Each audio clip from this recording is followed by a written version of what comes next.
صحیح مسلم حدیث نمبر 31۔ مسعر سے روایت ہے، کہا میں نے سعد بن ابراہیم بن عبد الرحمن بن عوف سے سنا، کہہ رہے تھے ثقہ راویوں کے علاوہ اور کوئی شخص رسول اللہ صلی اللہ علیہ وآلہ وسلم سے حدیث بیان نہ کرے۔ صحیح مسلم حدیث نمبر 31۔ صحیح مسلم حدیث نمبر 32۔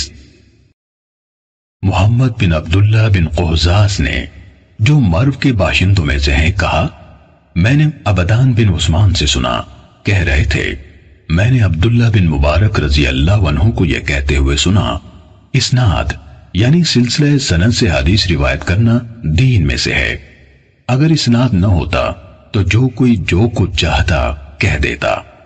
امام مسلم رحمہ اللہ نے کہا اور محمد بن عبداللہ نے کہا مجھے عباس بن ابی رزمہ نے حدیث سنائی، کہا میں نے عبداللہ بن مبارک کو یہ کہتے ہوئے سنا، ہمارے اور لوگوں کے درمیان فیصلہ کن چیز بیان کی جانے والی خبروں کے پاؤں یعنی سندیں ہیں، جن پر روایات اس طرح کھڑی ہوتی ہیں جس طرح جاندار اپنے پاؤں پر کھڑے ہوتے ہیں۔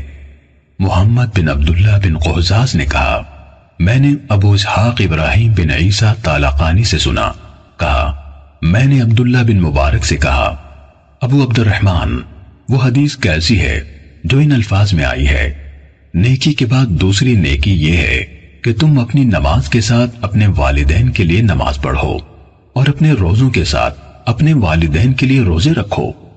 کہا عبداللہ بن مبارک نے کہا یہ کس کی سند سے ہے؟ کہا میں نے عرض کی یہ شہاب بن خراش کی بیان کردہ حدیث ہے۔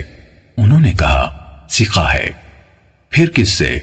کہا میں نے عرض کی حجاج بن دینار سے۔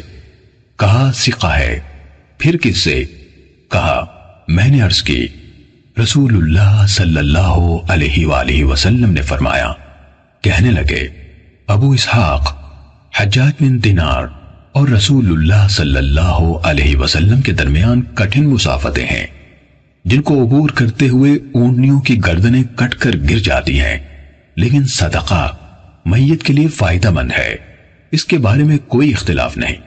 محمد نے کہا میں نے علی بن شقیق سے سنا، کہہ رہے تھے میں نے عبداللہ بن مبارک کو سب کے سامنے یہ کہتے سنا عمر بن ثابت کی روایت کی ہوئی حدیث ترک کر دو، کیونکہ وہ سلف صالحین کو گالیاں دیا کرتا تھا۔ صحیح مسلم حدیث نمبر 32۔ صحیح مسلم حدیث نمبر 33۔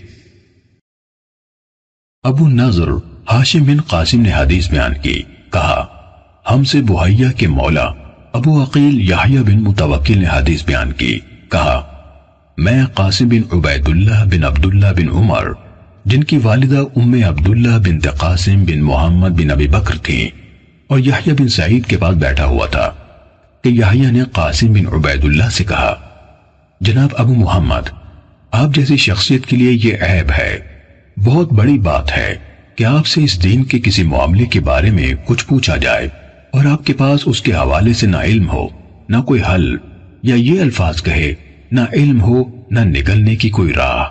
تو قاسم نے ان سے کہا کس وجہ سے؟ یحییٰ نے کہا کیونکہ آپ ہدایت کے دو اماموں ابو بکر اور عمر کے فرزند ہیں۔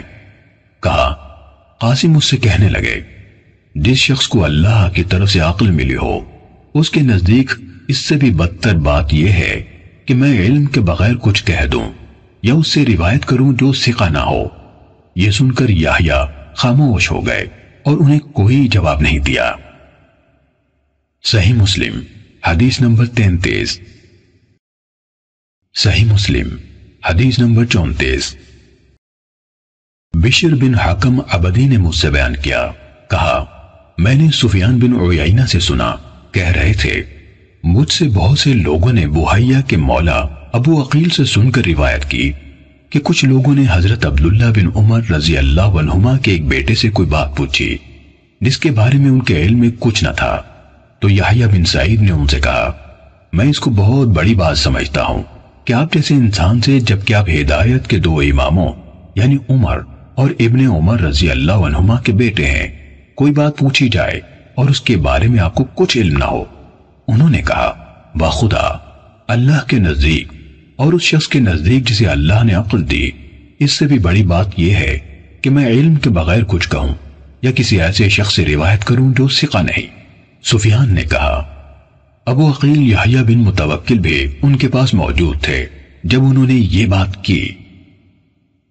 صحیح مسلم حدیث نمبر 34۔ صحیح مسلم حدیث نمبر 35۔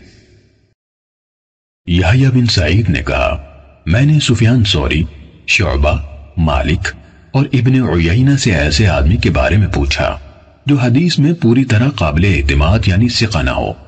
پھر کوئی آدمی آئے اور مجھ سے اس کے بارے میں سوال کرے تو ان سب نے کہا اس کے بارے میں بتا دو کہ وہ پوری طرح قابل اعتماد نہیں ہے۔ صحیح مسلم حدیث نمبر 35۔ صحیح مسلم حدیث نمبر 36۔ نظر کہتے ہیں کہ ابن عون سے شہر بن حوشب کے حدیث کے بارے میں سوال کیا گیا۔ اس وقت وہ اپنی دہلیز پر کھڑے تھے۔ وہ کہنے لگے انہوں یعنی محدثین نے یقیناً شہر کو مطعون ٹھہرایا ہے، انہوں نے شہر کو مطعون ٹھہرایا ہے۔ امام مسلم رضی اللہ عنہ نے کہا لوگوں کی زبانوں نے انہیں نشانہ بنایا، ان کے بارے میں باتیں کی۔ صحیح مسلم حدیث نمبر 36۔ صحیح مسلم حدیث نمبر 37۔ ہمیں شبابہ نے بتایا، کہا شعبہ نے کہا میں شہر سے ملا لیکن روایت حدیث کے حوالے سے میں نے انہیں اہمیت نہ دی۔ صحیح مسلم حدیث نمبر 37۔ صحیح مسلم حدیث نمبر 38۔ عبداللہ بن مبارک نے کہا میں نے سفیان ثوری سے عرض کیا بلا شبہ عباد بن کثیر ایسا ہے جس کا حال آپ کو معلوم ہے، جب وہ حدیث بیان کرتا ہے تو بڑی بات کرتا ہے، کیا آپ کی رائے ہے کہ میں لوگوں سے کہہ دیا کروں کہ اس سے حدیث نہ لو؟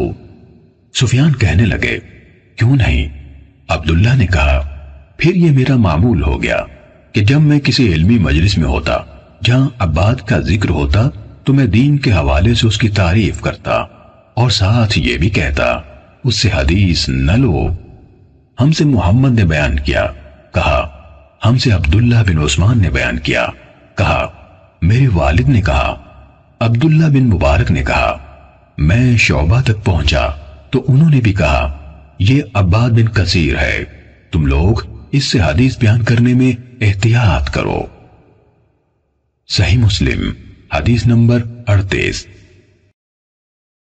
صحیح مسلم حدیث نمبر 39۔ فضل بن سہیل نے بتایا، کہا میں نے معلّہ راضی سے محمد بن سعید کے بارے میں جس سے عباد بن کثیر نے روایت کی پوچھا تو انہوں نے مجھے عیسیٰ بن یونس کے حوالے سے بیان کیا، کہا میں اس کے دروازے پر تھا، سفیان اس کے پاس موجود تھے، جب وہ باہر نکل گیا تو میں نے ان یعنی سفیان سے اس کے بارے میں پوچھا تو انہوں نے مجھے بتایا کہ وہ کذاب ہے۔ صحیح مسلم حدیث نمبر 39۔ صحیح مسلم حدیث نمبر 40۔ محمد بن ابی عتاب نے کہا مجھ سے عفان نے محمد بن یحییٰ بن سعید قطان سے حدیث بیان کی، انہوں نے اپنے والد سے روایت کی، کہا ہم نے نیک لوگوں یعنی صوفیہ کو حدیث سے بڑھ کر کسی اور چیز میں جھوٹ بولنے والا نہیں پایا۔ ابن ابی عتاب نے کہا میں محمد بن یحییٰ بن سعید قطان سے ملا تو اس بات کے بارے میں پوچھا، انہوں نے اپنے والد سے روایت کرتے ہوئے کہا تم اہل خیر زہد و ورع والوں کو حدیث سے زیادہ کسی اور چیز میں جھوٹا نہیں پاؤ گے۔ امام مسلم نے کہا کہ یحییٰ بن سعید نے فرمایا ان کی زبان پر جھوٹ جاری ہو جاتا ہے، وہ جان بوجھ کر جھوٹ نہیں بولتے۔ صحیح مسلم حدیث نمبر 40۔